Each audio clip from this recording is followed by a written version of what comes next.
الرحمن الرحیم۔ صحیح بخاری حدیث نمبر 686۔ محمود بن ربی نے خبر دی، کہا کہ میں نے عتبان بن مالک انصاری رضی اللہ تعالیٰ عنہ سے سنا، انہوں نے بیان کیا کہ رسول کریم صلی اللہ علیہ وسلم نے میرے گھر تشریف لانے کی اجازت چاہی اور میں نے آپ کو اجازت دی۔ آپ نے دریافت فرمایا کہ تم لوگ اپنے گھر میں جس جگہ پسند کرو میں نماز پڑھ دوں۔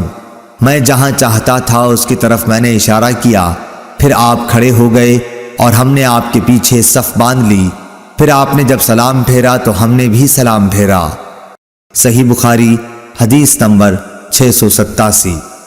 عبداللہ بن عتبہ سے روایت ہے، انہوں نے کہا کہ میں حضرت عائشہ رضی اللہ تعالیٰ عنہ کی خدمت میں حاضر ہوا اور کہا کاش رسول اللہ صلی اللہ علیہ وسلم کی بیماری کی حالت آپ ہم سے بیان کرتیں تو اچھا ہوتا۔ انہوں نے فرمایا کہ ہاں ضرور سن لو۔ آپ کا مرض بڑھ گیا تو آپ نے دریافت فرمایا کہ کیا لوگوں نے نماز پڑھ لی؟ ہم نے عرض کی جی نہیں یا رسول اللہ، لوگ آپ کا انتظار کر رہے ہیں۔ آپ نے فرمایا کہ میرے لیے ایک لگن میں پانی رکھ دو۔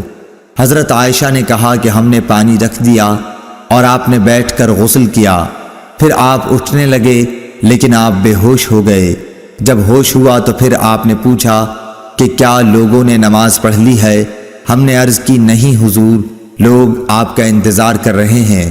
آپ نے پھر فرمایا کہ لگن میں میرے لیے پانی رکھ دو۔ حضرت عائشہ رضی اللہ تعالیٰ عنہا فرماتی ہیں کہ ہم نے پھر پانی رکھ دیا اور آپ نے بیٹھ کر غسل فرمایا، پھر اٹھنے کی کوشش کی لیکن دوبارہ پھر آپ بے ہوش ہو گئے۔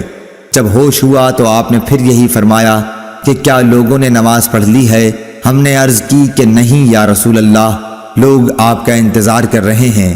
آپ نے پھر فرمایا کہ لگن میں پانی لاؤ اور آپ نے بیٹھ کر غسل کیا، پھر اٹھنے کی کوشش کی لیکن پھر آپ بے ہوش ہو گئے۔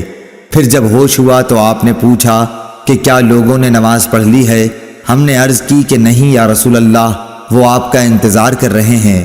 لوگ مسجد میں عشاء کی نماز کے لیے بیٹھے ہوئے نبی کریم صلی اللہ علیہ وسلم کا انتظار کر رہے تھے۔ آخر آپ نے حضرت ابو بکر رضی اللہ تعالیٰ عنہ کے پاس آدمی بھیجا اور حکم فرمایا کہ وہ نماز پڑھا دیں۔ بھیجے ہوئے شخص نے آ کر کہا کہ رسول اللہ صلی اللہ علیہ وسلم نے آپ کو نماز پڑھانے کے لیے حکم فرمایا ہے۔ ابو بکر رضی اللہ تعالیٰ عنہ بڑے نرم دل انسان تھے، انہوں نے حضرت عمر رضی اللہ تعالیٰ عنہ سے کہا کہ تم نماز پڑھاؤ، لیکن حضرت عمر رضی اللہ تعالیٰ عنہ نے جواب دیا کہ آپ اس کے زیادہ حقدار ہیں۔ آخر بیماری کے دنوں میں حضرت ابو بکر رضی اللہ تعالیٰ عنہ نماز پڑھاتے رہے۔ پھر جب نبی کریم صلی اللہ علیہ وسلم کو مزاج کچھ ہلکا معلوم ہوا تو دو مردوں کا سہارا لے کر، جن میں ایک حضرت عباس رضی اللہ تعالیٰ عنہ تھے، ظہر کی نماز کے لیے گھر سے باہر تشریف لائے اور ابو بکر رضی اللہ تعالیٰ عنہ نماز پڑھا رہے تھے۔ جب انہوں نے حضور صلی اللہ علیہ وسلم کو دیکھا تو پیچھے ہٹنا چاہا، لیکن نبی صلی اللہ علیہ وسلم نے اشارے سے انہیں روکا کہ پیچھے نہ ہٹو۔ پھر آپ نے ان دونوں مردوں سے فرمایا کہ مجھے ابو بکر کے بازوؤں میں بٹھا دو۔ چنانچہ دونوں نے آپ کو ابو بکر رضی اللہ تعالیٰ عنہ کے بازو میں بٹھا دیا۔ راوی نے کہا کہ ابو بکر رضی اللہ تعالیٰ عنہ نماز میں نبی صلی اللہ علیہ وسلم کی پیروی کر رہے تھے اور لوگ ابو بکر رضی اللہ تعالیٰ عنہ کی نماز کی پیروی کر رہے تھے۔ نبی کریم صلی اللہ علیہ وسلم بیٹھے بیٹھے نماز پڑھ رہے تھے۔ عبید اللہ نے کہا کہ پھر میں عبداللہ بن عباس رضی اللہ تعالیٰ عنہ کی خدمت میں گیا اور ان سے عرض کی کہ حضرت عائشہ رضی اللہ تعالیٰ عنہ نے حضرت صلی اللہ علیہ وسلم کی بیماری کے بارے میں جو حدیث بیان کی ہے، کیا میں وہ آپ کو سناؤں؟ انہوں نے فرمایا کہ ضرور سناؤ۔ میں نے یہ حدیث ان کو سنا دی۔ انہوں نے کسی بات کا انکار نہیں کیا، صرف اتنا کہا کہ کیا عائشہ رضی اللہ تعالیٰ عنہ نے ان صاحب کا نام بھی تم کو بتایا جو حضرت عباس رضی اللہ تعالیٰ عنہ کے ساتھ تھے؟ میں نے کہا نہیں۔ آپ نے فرمایا کہ وہ حضرت علی رضی اللہ تعالیٰ عنہ تھے۔ صحیح بخاری حدیث نمبر 688۔ حشام بن عروہ نے اپنے باپ عروہ سے خبر دی، انہوں نے ام المومنین حضرت عائشہ رضی اللہ تعالیٰ عنہ سے کہ آپ نے بتلایا کہ رسول کریم صلی اللہ علیہ وسلم نے ایک مرتبہ بیماری کی حالت میں میرے ہی گھر میں نماز پڑھی۔ آپ بیٹھ کر نماز پڑھ رہے تھے اور لوگ آپ کے پیچھے کھڑے ہو کر پڑھ رہے تھے۔ آپ نے ان کو بیٹھنے کا اشارہ کیا اور نماز سے فارغ ہونے کے بعد فرمایا کہ امام اس لیے ہے کہ اس کی پیروی کی جائے، اس لیے جب وہ رکوع میں جائے تو تم بھی رکوع میں جاؤ، اور جب وہ سر اٹھائے تو تم بھی سر اٹھاؤ، اور جب وہ سمع اللہ لمن حمدہ کہے تو تم ربنا ولک الحمد کہو، اور جب وہ بیٹھ کر نماز پڑھے تو تم بھی بیٹھ کر نماز پڑھو۔ صحیح بخاری حدیث نمبر 689۔ امام مالک رحمۃ اللہ علیہ نے ابن شہاب سے خبر دی، انہوں نے انس بن مالک رضی اللہ تعالیٰ عنہ سے کہ رسول اللہ صلی اللہ علیہ وسلم ایک گھوڑے پر سوار ہوئے تو آپ اس پر سے گر پڑے، اس سے آپ کے دائیں پہلو پر زخم آئے تو آپ نے کوئی نماز پڑھی جسے آپ بیٹھ کر پڑھ رہے تھے، اس لیے ہم نے بھی آپ کے پیچھے بیٹھ کر نماز پڑھی۔